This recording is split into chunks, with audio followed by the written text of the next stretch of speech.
Assalamu alaikum wa rahmatullahi wa barakatuh. Peace and blessings of Allah to all of you, ladies and gentlemen, welcome.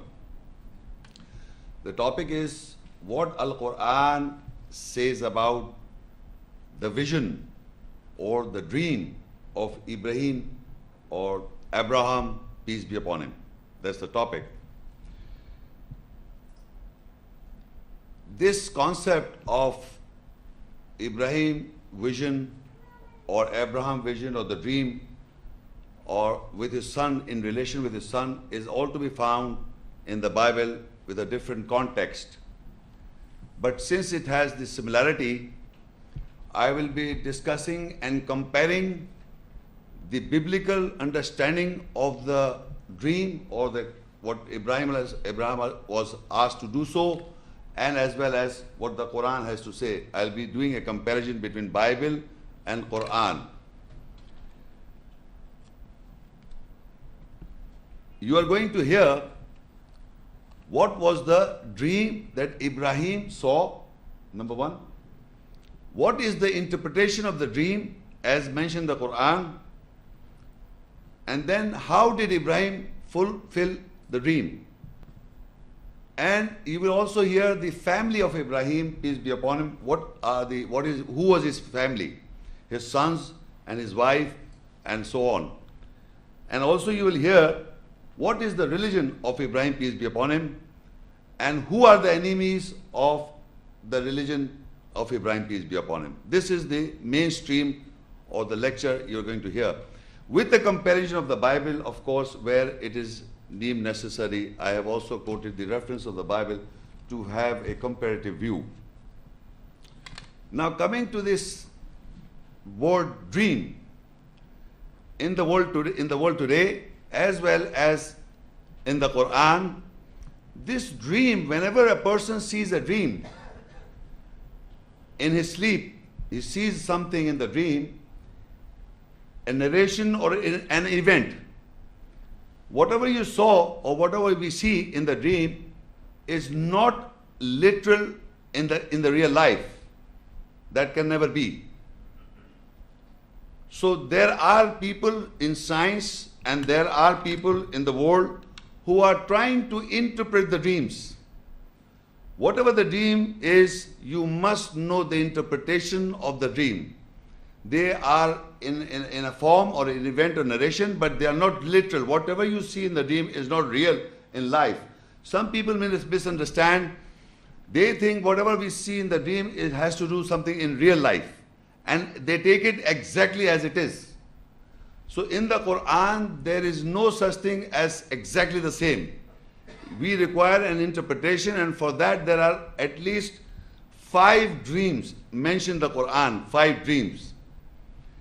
And Yusuf, peace be upon him, was a messenger prophet of Allah who was given the knowledge how to interpret the events and the dreams. He had the knowledge. So this is how you will hear that the dreams are always interpreted. And in Surah Yusuf, you will see there are 4 dreams mentioned in Surah Yusuf. And in the dream you will see, I will give you a few references on my own words, that Yusuf alayhi salam, Yusuf, peace be upon him, saw a dream of 11 stars and a sun and a moon prostrating to him. Now can you imagine stars or planets? Yusuf alayhi salam saw planets, 11 planets, and moon and the sun prostrating for him. He saw in the dream. But in his real life, we see in the same Surah Yusuf that in real life, his parents were exalted on the throne. That's the interpretation. Nothing to do with the moons and his parents were exalted on the throne, and the brothers prostrated to Yusuf, peace be upon him. That's one dream.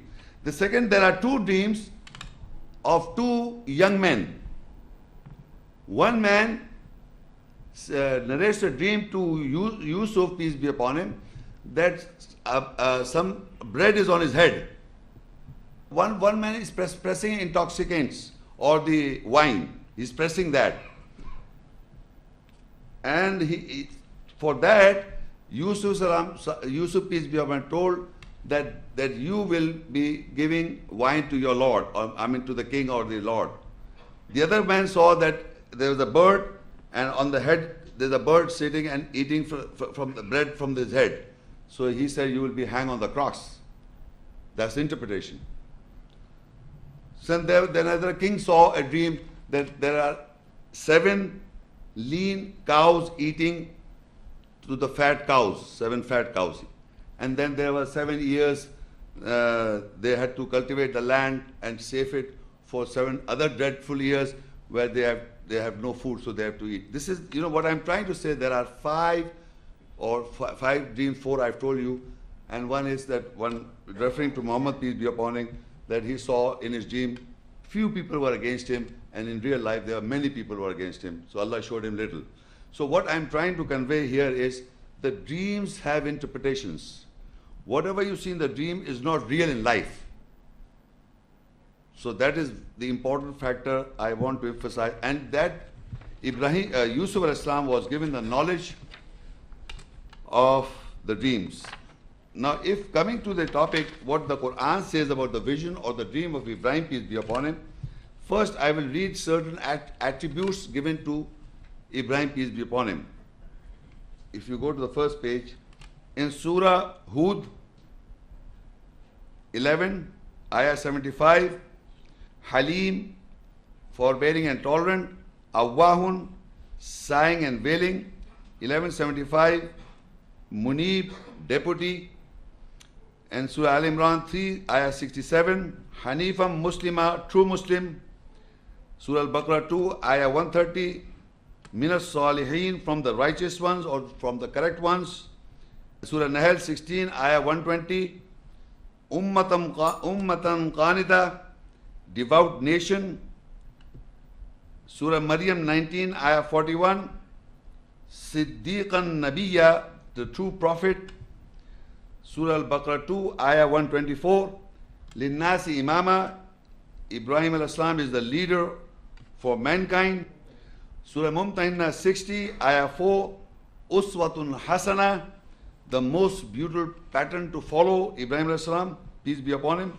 Surah Hajj 22, Ayah 78, Millata Abikum Ibrahim, it is the religion of your father Ibrahim. Surah Al Imran 3 and Ayah 97, Ayatum Bayyinatum Maqamu Ibrahim. Clear ayahs is the standing place or position of Ibrahim, peace be upon him. Al-Baqarah 2 and Ayah 125, وَاتَّخِذُوا مِن مَقَامِ إِبْرَاهِيمَ مُصَلَّى. You take the place of salah, prayer, from the standing position of Ibrahim. These are the standing or the honor of Ibrahim, peace be upon him, Abraham, peace be upon him, in the following ayahs. Now we'll see what the dream is and how Allah described. Before coming to the dream, I will read an ayah that will relate what was the status, one of the status as mentioned in the Quran with Ibrahim, peace be upon him. Surah Al-Baqarah 2 and Ayah 1 to 4. وَإِذِ ابْتَلَىٰ إِبْرَاهِيمَ رَبُّهُ بِكَلِمَاتٍ فَأَتَمَّهُنَّ قَالَ إِنِّي جَاعِلُكَ لِلنَّاسِ إِمَامًا قَالَ وَمِن ذُرِّيَّتِي قَالَ لَا يَنَالُ عَهْدِ الظَّالِمِينَ. And when his Lord put Ibrahim to trial with words, then he completed them. He said, surely I am making you an imam, leader for mankind. He said, and from my offsprings, he said, my promise will not reach the oppressors. In this ayah, Ibrahim alayhi salam, or Abraham, peace be upon him, was put to trial by the Lord, put to trial by his Lord with words. Now the Quran is how Allah put to trial to mankind is through his words. These Quran, Arabic text, are the words of Allah. Once you understand the words, you understand the spirit and the essence of the message of Allah, then you understand, then you obey and follow. So by the words you are being put to trial. Allah himself is directly communicating to man through his words. And this is how Allah try mankind, by his words. So once you understand the essence of the message of the words, then you have to follow. So Ibrahim alayhi salam, peace be upon him, was tried by the words. And in those words is the essence of the message of Allah. So he completed them, meaning he completed whatever the message was given to him. He completed them. So Allah said, I will make you the Imam or the leader for all mankind. The leader of mankind of all times. Ibrahim or Abraham, peace be upon him, of all human race on this planet Earth.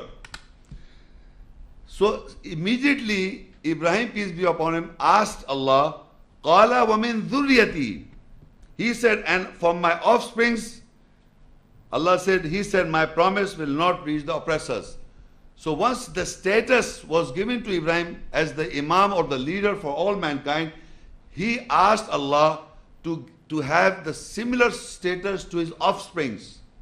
So Allah says, he will give the Imam or the leadership among his offsprings, but it will not reach the people who are oppressors.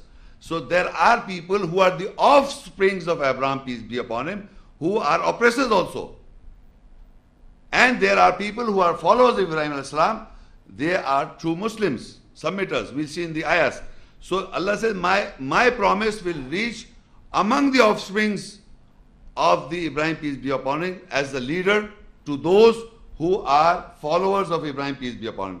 And those who do not follow, Allah will not, the promise will not reach to the oppressors, meaning the Imam or the leadership will not be given to those who are oppressors in the world.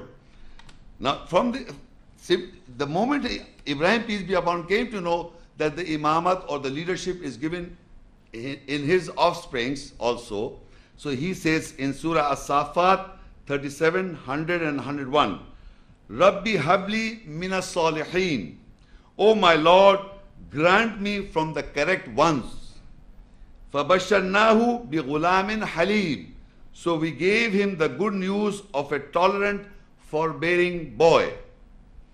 Now Ibrahim alayhi salam, you must know that Ibrahim, peace be upon him, got the status of Imam, the leader. He's asking a similar status for among his offsprings. So he asked Allah, grant me from the righteous ones, or those who correct, who amend their lives. So Allah said, we gave him the good news of a tolerant and a forbearing boy. And we'll see who is this person. Now in Surah Maryam 19 and Ayah 54, وَاذْكُرْ فِي الْكِتَابِ إِسْمَاعِيلَ إِنَّهُ كَانَ صَادِقَ الْوَعْدِ وَكَانَ رَسُولًا نَبِيًّا. And remember Ismail in the book. Surely he was truthful of the promise and he was a messenger prophet. Now this boy, the good news was given of a tolerant boy, Allah says, وَاذْكُرْ فِي الْكِتَابِ إِسْمَاعِيلَ. And remember in the book about Ismail Islam, peace be upon him. إِنَّهُ كَانَ صَادِقَ الْوَعْدِ. Surely he was a truthful prophet. وَكَانَ رَسُولًا نَبِيًّا. And he was a messenger and a prophet. Now we are reading this ayat. What we have to find out, what is the promise that Ismail, peace be upon him, fulfilled? What is the promise? What Ismail Islam fulfilled? If you read further in Surah, coming back to page number 4 and 5, As-Safat 37 and Ayah 102. فَلَمَّا بَلَغَ مَعُ السَّعْيَ قال يا بني إني أرى في المنام أني أذبحك فانظر ماذا ترى قال يا أبت افعل ما تؤمر ستجدني إن شاء الله من الصابرين.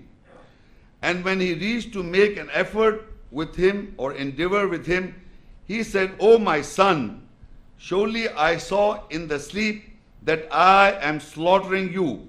So view it what you see. He said, O my father, do what you are being ordered.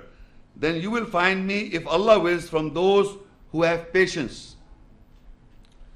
In this ayah, the dream, you can see the dream. You can see the dream. When this son reached an age of where he can do some efforts and do endeavor with him, so Ibrahim alayhi salam saw a dream. And the dream was, in the dream, remember this, قَالَ يَا بُنَيَّ إِنِّي أَرَى فِي الْمَنَامِ. Surely I see in the dream that I am slaughtering you. In the dream. Then he asked his son, view it. You also see it. When I'm narrating to you, view it, and what you see. فَانْظُرْ مَاذَا تَرَى. فَانْظُرْ مَاذَا تَرَى. So the son says, قَالَ يَا أَبَتِ افْعَلْ مَا تُؤْمَرْ. He said, do what you are being ordered. سَتَجِدُنِي إِنشَاءَ اللَّهُ مِنَ الصَّابِرِينَ. Surely if Allah wills, you will find me those who have patience. Now, Ibrahim alayhi salam sees the dream, and in the dream he saw that I am slaughtering, physical slaughtering of the son. That's in the dream. Remember. And then he asked his son, what is your view? What would you do if you are in that position that I am slaughtering you? So he said, whatever Allah has ordered you, you do go ahead with it. I'll have patience of whatever. Then you'll find me, if Allah wills, for those who have patience. So this is the promise of Ismail alayhi salam to his father. This is, Allah says in the first ayat I read, إِنَّهُ كَانَ صَادِقَ الْوَعْدِ, that he was truthful of his promise. So here in the Quran doesn't give the name, but we know that this is the promise that Ismail salam said, whatever Allah do what you are being ordered, then you will find me, if Allah wills, from those who have patience. Now before I read further, I would like to have a comparative view here. Because first of all, you must know that this what I read is the Quranic concept, and in the Quran, Ibrahim alayhi salam saw a dream, and in that dream he was slaughtering the son. You must know this. Now let us see what the Bible has to say to have a comparative view. Genesis 16 and verse 12. Now this is the narration about Ismail. That's the way the Christians say. He, Ismail, will be a wild man. In the Quran, he's a tolerant, forbearing son. In the Bible, he's a wild man, and his hand will be against every man, and every man's hand against him, and he shall dwell in the presence of all his brethren.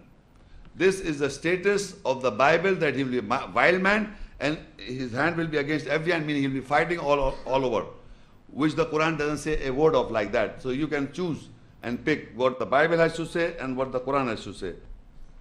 Now I am narrating the description of the event, the similar event, of what the Bible has to say about Abraham and his son. In Genesis 22, verse 9 and 10, and they came to the place which God had told him of. Abraham built an altar there, and laid the wood in order, and bound Isaac his son, and laid him on the altar upon the wood. This is, the altar of the wood, where you can put some wood on it and make us like, where you can lay down Isaac and his hands are bound. In the Bible, Isaac is mentioned. And Abraham took a knife, stretched forth his hand, and took a knife to slay his son. I am reading the Bible to educate you this concept about taking a knife to slaughter his son, because in the Bible, God ordered to slaughter the son. In the Quran, he saw a dream. It's not real. It's a dream. But here, in the Bible, it's an order, and now so Abraham took a knife and put his hand on, took a knife to slay his son.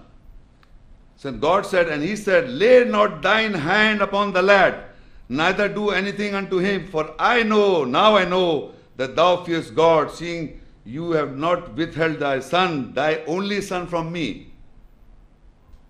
Now, the moment he wanted to slaughter, so God intervened. He says to Abraham, do not slaughter your son, for now I know that you are ready to kill your son because I ordered you. That means you want to even kill your son, even if I ordered. And believe me, the Quran very categorically says, do not kill your children. Do not kill your children means do not kill. So he will not give a false test by going his own law. When he said, do not kill your children, then how would he say that you slaughter your son? It's not logical. So in the biblical terms, he says that God wanted to know that you are ready to even kill your own son because I ordered. And now don't kill it. And look further, and in verse 13, and Abraham lifted upon his eyes and looked, and behold, behind him a ram caught in the thicket by his thorns. And Abraham went and took the ram and offered him for the burnt offering instead of his son. This is redemption or ransom. This ram was slaughtered instead of his son. Instead of his son, he slaughtered the ram, and ram was there. This is the biblical concept of slaughtering and what to do. This is a biblical concept. Now coming back to the same Quranic ayahs, we'll see Surah Safat 37:103. فَلَمَّا أَسْلَمَ وَتَلَّهُ لِلْجَبِينِ. When both submitted, and Ibrahim elevated him for the front. Now, when he saw in the dream Abraham was slaughtering his son, and the son was ready to be slaughtered, what happened? They both submitted. Who? Ibrahim. Here, he didn't took a knife and wanted to slaughter. There is no mention in the Quran he took a knife and wanted to slaughter his son. There is not mention in the Quran. Both submitted, meaning they understood the message, what was said to him in the dream. What the dream was that he wanted to slaughter or sacrifice his son. So falamma aslama, they both, in Abraham or Abraham, Ismail or Ismail, both submitted. Watallahu lil jabin, and Ibrahim elevated him for the front. Elevated means in English language raised to a higher place or position, office, rank, or spiritual level. That's a elevation. To promote, exalt on a higher level in some respect. Now, you must understand that what the dream is that Ibrahim, peace be upon him, wanted an offspring who would be an imam, the leader like him. So Allah showed Ibrahim, peace be upon him, a dream, and in the dream he was slaughtering the son. So now actually he did not slaughter the son in the real life. We'll see what happens in the. But what I'm trying to sum up is that he did not slaughter, but they both submitted, and he elevated his son. He elevated his son for the front. He brought him in front of the public, in front of people. Now, what will happen? That you will note in the Quran, the interpretation is not mentioned here directly. The word interpretation is not mentioned in any part of the Quranic ayahs. But you will note in the Quran that Allah Himself explain what is the interpretation of the dream. When I will read the ayat, we'll come to know. For example, Al-Baqarah 2 and ayah 125. وَإِذْ جَعَلْنَا الْبَيْتَ مَثَابَةً لِلنَّاسِ وَأَمْنًا وَاتَّخِذُوا مِن مَّقَامِ إِبْرَاهِيمَ مُصَلًّى وَعَهِدْنَا إِلَىٰ إِبْرَاهِيمَ وَإِسْمَاعِيلَ أَن طَهِرَا بَيْتِيَ لِلطَّائِفِينَ وَالْعَاكِفِينَ وَالرُّكَّعِ السُّجُودِ. And when we made the house a place of reward and safety or security for people, and you take the place of Salah prayer from the standing place or position of Ibrahim, and we took a pact, a covenant with Ibrahim and Ismail, that both of you should purify my house for those who go round, and those who intend upon, and those who bow prostrate. In this ayah, you will note that the house is for the Kaaba or the house of Allah is for safety and security, made for mankind, a place of reward. And there is to take the place of Salah prayer from the standing position of Ibrahim. But here, this is the important aspect. وَعَهِدْنَا إِلَىٰ إِبْرَاهِيمَ وَإِسْمَاعِيلَ أَن طَهِرَا بَيْتِيَ. That we took a pact or covenant with Abraham and Ismail, that both of you purify my house for those who go round and those who intend upon and those who bow prostrate. This is the important, that the interpretation of the dream you can see. Because he wanted his son to be the imam, the leader, so Allah asked Ibrahim to sacrifice your son in the cause of Allah. That both of you, the pact was that وَعَهِدْنَا إِلَىٰ إِبْرَاهِيمَ وَإِسْمَاعِيلَ, both of you purify my house. The purification of the house, the Kaaba.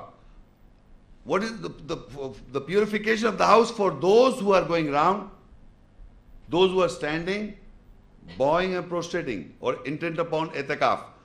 Now the question is, this is a very important verse to understand that both of you, Ibrahim and Ismail Salam, peace be upon him, both of them has to purify the house for people. Which people? Those who are going round the Kaaba, those who are standing or bowing or prostrating. For them, both of them has to purify the house. So when everything is going on today also, and at that time also, that we come to know that the purification of the house in the minds of the people is not clear. People do not have the clear concept of the house of Allah still today. For example, they say there were 360 idols in the house of God, and it was purified. They were never in the Quranic ayahs, there is not a single verse which indicates that there were idols in the house of Allah. Never. So people have got 360 idols in their minds. Who have this? We people who are doing salah, practicing salah, standing, bowing and prostrating and going against the tawaf. We are doing tawaf also, Hajj Umrah. Mankind of today are establishing the salah, the prayer in Masjid Haram, the sacred house, Kaaba.